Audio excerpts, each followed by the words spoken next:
Hi, I'm Bill O'Reilly. Thanks for watching us tonight. A disgraceful decision by the National Public Radio outfit that is the subject of this evening's Talking Points memo. NPR has fired Juan Williams, who worked there for more than 10 years. You may remember that in February 2009, NPR warned Juan not to advertise his association with them on this program.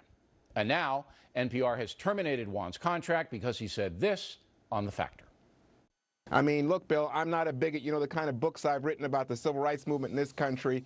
But when I get on a plane, I got to tell you, if I see people who are in Muslim garb, and I think, they're identifying themselves first and foremost as Muslims, I get worried. I get nervous. NPR President Vivian Schiller, former New York Times employee, is too cowardly to come on this broadcast tonight to explain. But we did catch up with her today in Atlanta. This action was not anti-Fox. This action was pro-journalistic standards, and a news analyst cannot continue credibly to analyze the news if they are expressing opinions about divisive issues. It's that simple. And the same would go with anybody. We're not picking on Juan. Ms. Schiller is a pinhead. Juan Williams was not giving an opinion about Muslims on airplanes. He was simply stating what he felt. If he had said that his uneasiness should be embraced by others, that would have been a personal opinion, madam. In my opinion, Ms. Schiller should resign immediately because she's simply not smart enough to run a media company, even if it is NPR. Juan Williams did nothing wrong. He was just being honest, something NPR might strive to learn. But Juan wasn't fired because of that remark. He was sacked because of his association with the Fox News channel. A few days ago, NPR accepted $1.8 million from far-left bomb thrower George Soros. That in itself is a disgrace because NPR also takes taxpayer money.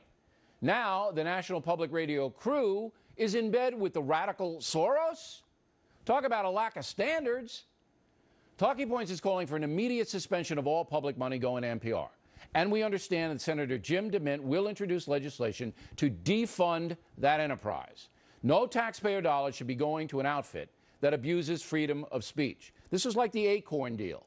No more money to NPR. Even devoted liberals are outraged about what NPR has done to Juan Williams.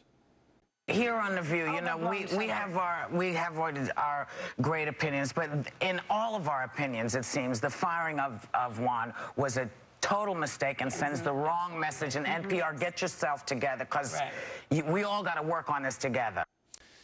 NPR has now devolved into a totalitarian outfit functioning as an arm of the far left. There's no question about that. As a corporation, NPR has the right to do what it wants, but it does not have the right to any of our tax dollars.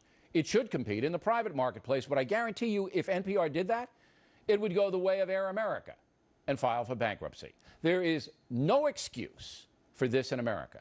NPR will rue the day.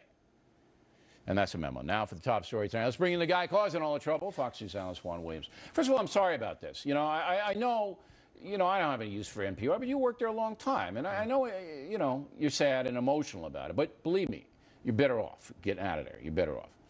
Let's walk through.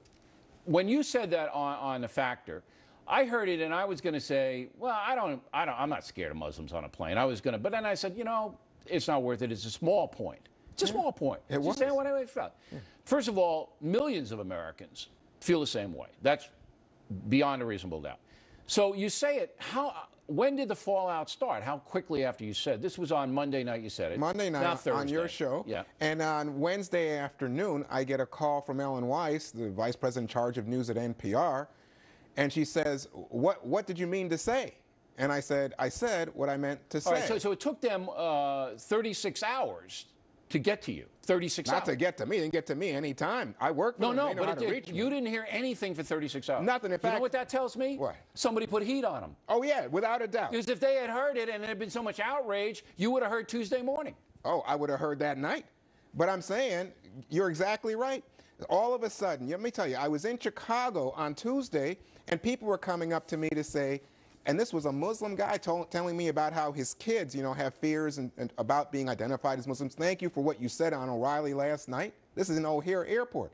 And then that night, I start to see in my mailbox emails from, and clearly orchestrated by a Muslim rights group, saying that I am a bigot. CARE. That's who did it. Exactly. CARE.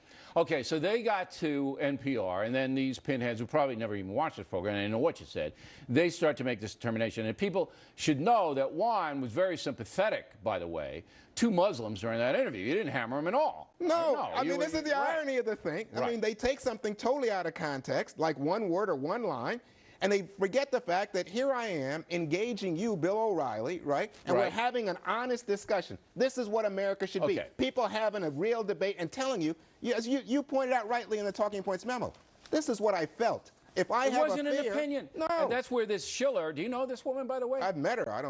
I mean, this woman is stone cold dumb.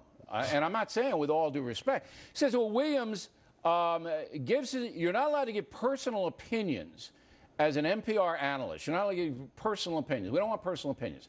You weren't given an opinion. Never. You were saying, look, this is how, if you had said after that, and I think all Americans should feel the same way that I do, that would have been an opinion. No. This woman doesn't understand what a feeling is, how I'm feeling, and as opposed to an opinion. Okay. She must not have lived in America after 9/11. It's further than that. Then she goes on and gives a speech today. Oh, I know about it. Okay? And listen to this clip. Roll it. Juan feels the way he feels. That is not for me to pass judgment on. That is really his feelings that he expressed on Fox News are really between him and his, psychiatrist or his publicist or take your pick. But it is not compatible with a news analyst with the role of a news analyst on NPR's air. Are you kidding me? I mean, so now I'm a psychiatrist. Now I am mentally unstable. And this is the I'm a woman journalist who's running this operation. Oh my God! I mean, come on. It is. It's unbelievable. So that's insult. So now it becomes personal. She apologized. She did Not to me. Well, okay, that's a good point. She apologized to. All right, look. I'm not here to assassinate Ms. Schiller's character. I think she's a coward. She could have come on here. She didn't. She fired you. She didn't talk to you. Somebody else did, an underling, right? Yeah, and in fact, I said to them, why can't I even come in and talk to you? This is, I've been there 10 years. I've taken shows at that network to unprecedented heights. I've served key roles there, raised tons of money for them. She wouldn't even talk to you. So she's a coward. She said I couldn't even come in to talk to the assistant. I never even got a word from Ms. Schiller. Now, you haven't raised this, and I want everybody to know. Juan hasn't raised this. But about a year ago, the Society of Black Journalists chastised NPR for not having any black journalists. You're the only one, Williams. I'm the only black male on the air at NPR. And now you're gone because you offered a sincere, honest opinion, and you didn't celebrate the opinion. You didn't say, I'm happy I feel this way. No. And I'm wondering now where Al Sharpton and all these guys are going to get involved here. They don't have any black men on the air at NPR. You know what? I don't fit in their box, Bill. No, I know that. I don't fit in their box. I'm not predictable, black, exercise? liberal. And let me tell you something else.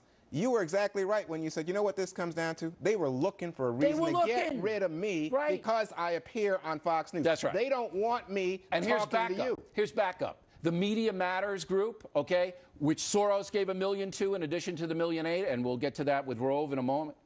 They called today for Mara Liasson, who's a Fox News analyst, to be fired from NPR as well. You telling me that this guy isn't pulling the strings over there at NPR? 1.8? He gives them 1.8, and then a week later, you're gone? Come on. Money talks. You bet. I mean he's the puppeteer, right? Wake up and smell the corruption. But, it's just so unbelievable because I have always thought of journalism in a way as a priesthood, that you honor it, that you protect it.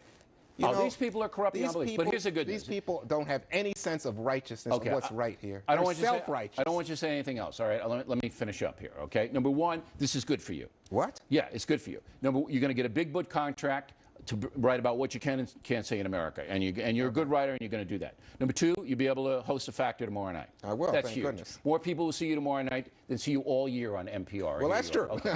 All right, so that's good. Okay, number three, everybody likes you now. Okay, before it was like, I don't know whether I like this Juan Williams. Now everybody likes you, okay? Everybody who counts. Number four, Congress is going to defund NPR. They're going to lose all their public funding. And you did it, Williams, okay? You did it. So this is all good for you.